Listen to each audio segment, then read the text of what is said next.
Всем привет, я Саша Демин, и это означает, что вы на канале Шореально. Здесь собираются люди, которые любят активный отдых в Украине. Я рассказываю об интересных местах и делаю обзоры на бренды, которые делают крутые товары для туристов и производят их в нашей стране. Сегодня будет как раз такой выпуск. Я расскажу вам про главные украинские бренды, которые производят сублимированные обеды и завтраки. Сравню их, будет такой небольшой баттл между торговыми марками. Перед тем, как я начну, я хочу напомнить вам, что у меня есть социальные сети, Инстаграм, ТикТок. Подписывайтесь на них, там тоже много чего интересного. Ну а я пойду ставить воду. Сегодня будет очень вкусно. Я надеюсь, вы смотрите этот выпуск сытыми, иначе будут слюнки течь.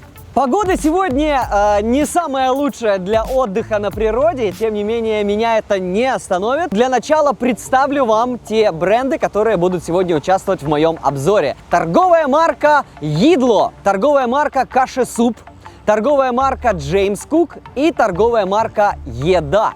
Будет серия дуэлей, где я буду сравнивать калорийность, что из этого стоит дешевле, дороже, но и вкусовые качества. Первая битва сегодня будет самая экзотическая. Итак, торговая марка James Cook против торговой марки Кашесуп. James Cook у нас представляет вьетнамский суп фо-бо, а Кашесуп представляет удон с грибами и овощами. То есть у нас сегодня будет такая азиатская кухня и азиатская битва в стиле кунг-фу.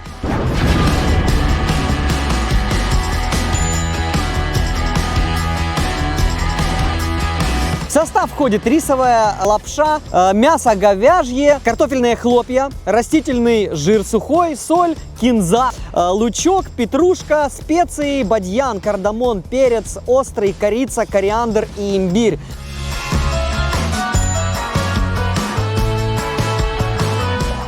Лапша, шампиньоны, красная паприка, морковка, лук зеленый, имбирь, чеснок, соль и перец. Чуть дешевле на 3 гривны стоит удон с грибами, но при этом он практически в 2 раза калорийнее. Ох, ребята, я могу сказать, что даже в сухом виде пахнет он восхитительно. Тряпочка. 300 миллилитров кипятка. У нас тут как в аптеке все, четенько. Сколько нужно воды на удон с грибами и овощами? Тут не указано. Ладно, я сейчас оторву, может быть там есть мерка прямо внутри. Я проверю. Нету мерки. В удон состоит в основном из лапши. Грибов и овощей я почему-то не вижу, наверное, они на дне. Я залью, наверное, где-то тоже 300 миллилитров. Я засекаю 10 минут. Время пошло.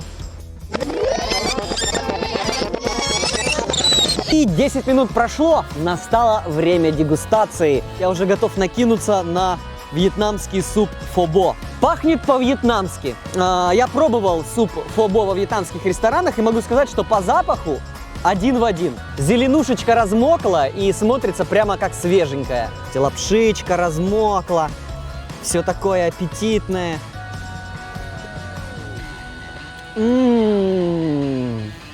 Очень вкусно.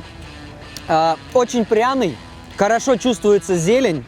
Конечно, он отличается от супа фо-бо, который вы можете попробовать в ресторанах, хотя бы тем, что там свежую говядину добавляют. Здесь все-таки говядина сухая, она умеренно острая. Я бы больше сказал, она больше пряная. Последняя ложечка. Это вкусно, это классно. И пора попробовать его конкурента. Сейчас посмотрим, всплыли ли овощи и грибы. О, всплыли. Я вот сейчас думаю, что тут можно было даже больше воды наливать сюда. Посмотрите, сколько здесь овощей, грибочков. Пахнет грибами. Но овощи как-то так. Буду честен, мне фо-бо понравился больше. Просто вкус у него намного ярче. Определенно по вкусовым качествам выигрывает фо-бо. Но в категории цена-калории определенно выигрывает Кашесуп, потому что примерно за те же деньги вы получаете намного больше калорий. Вьетнамский суп — это просто перекус. На полноценный прием пищи он не пойдет. Я бы определил как ничью. Но вьетнамскому супу фо-бо я даю 7 баллов из 10. Удон с грибами и овощами, увы, я ему даю 6 баллов из 10. И то потому, что он дешевый и калорийный. И в этом раунде, по моему субъективному мнению, побеждает Фобо! Ура, ура, аплодисменты!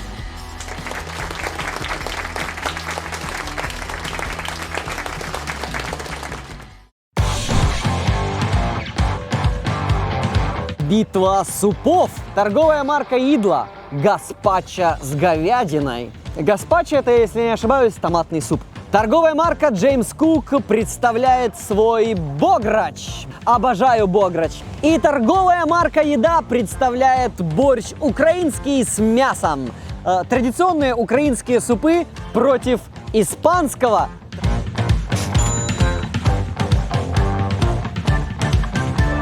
В составе нутовое пюре сушеное, говядина сушеная, томат сушеный, паприка, петрушка, лук сушеный, мускатный орех, кориандр, чеснок, перец чили, соль.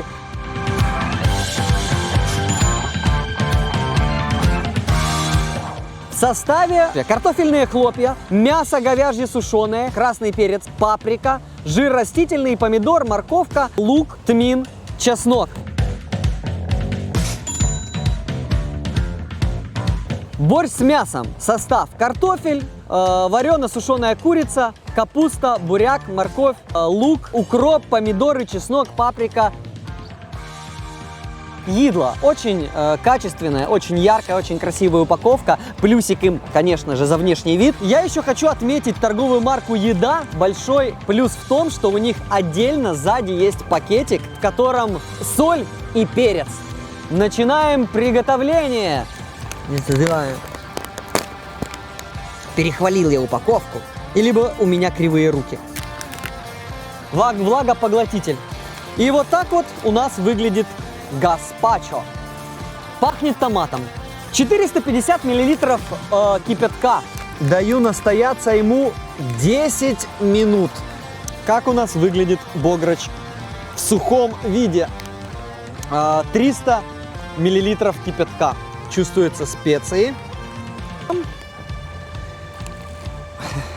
Здесь не указано, сколько миллилитров кипятка нужно заливать, поэтому по традиции буду делать это на глаз.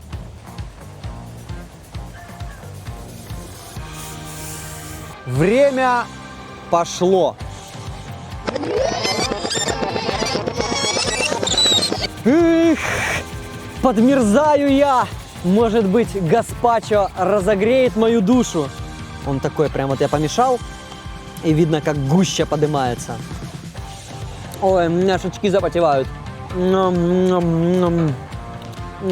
Ох, остренько, остренько.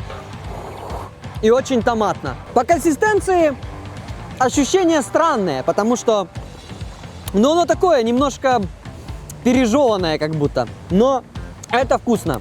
В такую погоду заходит идеально. Гаспачо просто переносит меня мысленно на пляже Каталонии. Переходим к бограчу.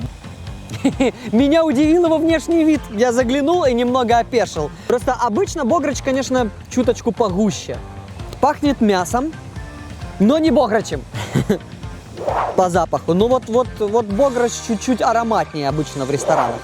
О, какие большие куски моркови. По вкусу это не бограч. Во-первых, он не острый. Но вот гаспачо было по остроте больше напоминало бограч. Знаете, я когда дома варю похлебку из остатков того, что есть в холодильнике, вот примерно получается такое. Из плюсов здесь большие куски овощей, да и на вкус они ничего так. Переходим к борщу. Вот сейчас я перемешал, и вот это похоже на очень густой борщ. Но воды сюда надо заливать больше. Я понял, соли маловато. Но у меня здесь что есть? Пакетик с дополнительной солью. Только как его открепить? О, вот теперь оно. Так что, представители компании Еда, спасибо вам большое. Отличная идея добавлять на упаковку соль и перец. Джеймс Кук, увы, но с Бограчем в этот раз вы меня не уважили. Поэтому второе место занимает борщ с мясом от торговой марки «Еда». 6 баллов из 10. Ну и третье место Бограч, 5 из 10. Гаспачо оказался самым вкусным. У него необычный и яркий вкус. И, в принципе, этой упаковкой можно легко наесться. 8 из 10 однозначно. Это первое место. Наш сегодняшний победитель. Он вот так вот сбивает остальные торговые марки просто с ног.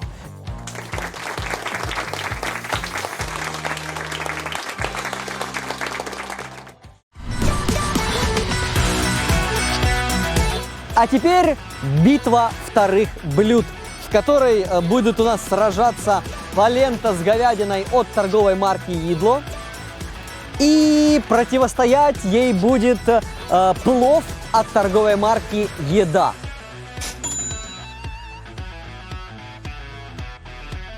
Состав. Что у нас входит в поленту? Кукурузные хлопья, говядина вареная сушеная, паприка красная сублимированная, паприка зеленая, сухие сливки, томат сушеный, чеснок, перец, чили, соль. Ну что?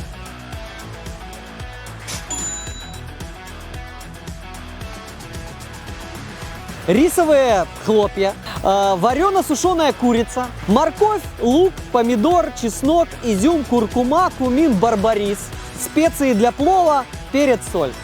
О, ну выглядит, конечно, очень ярко.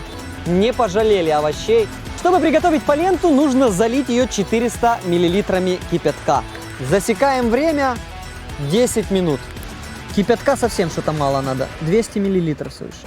Теперь переходим к плову. Отрываем рисовые хлопья. Аромат у них пряный. Здесь ждать нам надо 10 минут. Время пошло. Начну с поленты. Это жидковато. Я налил ровно 400 миллилитров. Я не знаю, может быть, помешать ее? Наверное, можно было меньше воды. Вот если бы 350 залил, было бы, наверное, вообще идеально похоже на кашу. Потому что так похоже на густой суп. О, это остро. Да, чувствуется вкус кукурузной каши и паприки. Горячо. Острое и горячее. У меня просто огонь во рту. Это очень сытное блюдо. Насыщает очень быстро. Похоже, знаете, на вот эти вот готовые завтраки, которые заливаются кипятком, только сытный. В принципе, неплохо. Мне очень интересно, как выглядит сублимированный плов. Кусочки курицы. Вон я вижу разная морковушка. Ну и цвет такой, как у плова, в принципе. Посолить надо. Но это не проблема, потому что здесь есть тоже пакетик с солью и перцем. Плов очень густой, вязкий, налипает на ложку. Вон, посмотрите. Знаете, на что это похоже? Как будто неопытный повар готовил плов и переварил его. Рис бывает такой вот плотный, а есть рис переваренный. Вот это похоже на переваренный рис. Ну или как будто кто-то взял плов и пропустил его через мясорубку. Это вкусно, но странно. Детям маленьким с молочными зубами очень понравится. Поленте с говядиной от торговой марки «Едло» я бы дал 6 баллов из 10. Ну вот если честно, может быть, я ее неправильно приготовил. Может быть, она действительно должна быть такой жиденькой. Но мне ее консистенция не очень понравилась. Плов не был идеально вкусным, но со всеми плюсами и минусами, то есть он немножечко дешевле, все-таки 20 гривен разницы. Плюс, ну, по вкусу он хотя бы похож полноценно на плов. Поэтому я ему даю 7 баллов из 10. И плов побеждает.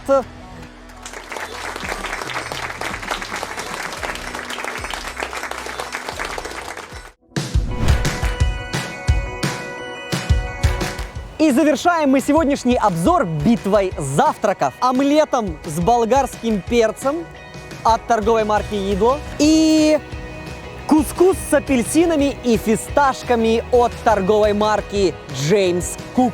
Наша финальная битва на сегодня.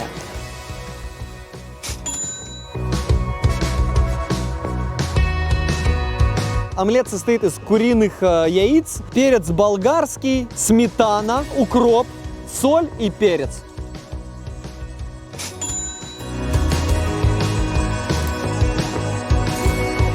Кускус, апельсин, курага, фисташки, сухое молоко и натуральный мед. Калорийность одинаковая, а вот цены очень разные. В 3 раза дороже омлет, чем вот этот вот кускус. То есть за эти деньги вы можете взять вот 3 таких пакета съесть, и у вас будет доза практически в 1000 калорий. За эти деньги омлет должен быть действительно вкусным. Вот сейчас я это и проверю. 200 миллилитров кипятка. Вот так вот он выглядит в сухом виде. О мой бог! Я открыл пакет, и я не ожидал этого увидеть. Это апельсинки, сушеные апельсинки, смотрите. Офигеть! И фисташки, целые куски, вот такие вот куски фисташек. 200 миллилитров кипяточка. 7 минут. Время пошло.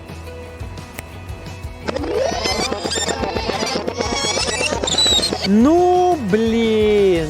Ребята, опять я, походу, не угадал с водой, хотя я залил ровно 200 миллилитров. Сейчас я перемешаю его ложкой. Может быть, да, может быть, потому что холодно, и он просто не успевает запариться. Вода быстро остывает. Как же это вкусно! Это очень сладко, чувствуется мед, невероятное послевкусие цитрусовых. Ну и, конечно же, мягкий, нежный кускус. Вы посмотрите на эти кусочки хорошо приготовленного омлета. Ой, и пахнет яйцом идеально. Ну что?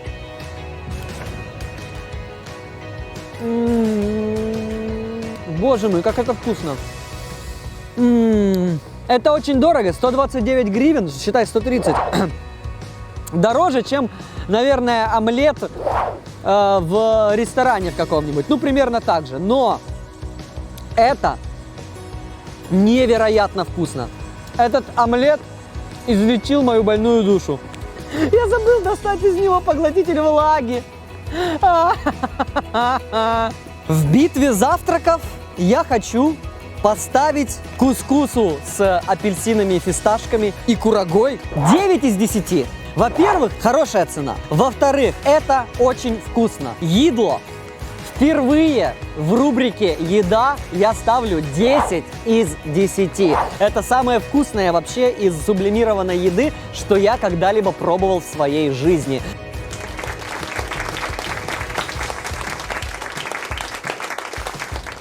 Вот, собственно, и все. Битва завтраков окончена. Оставьте меня наедине с омлетом.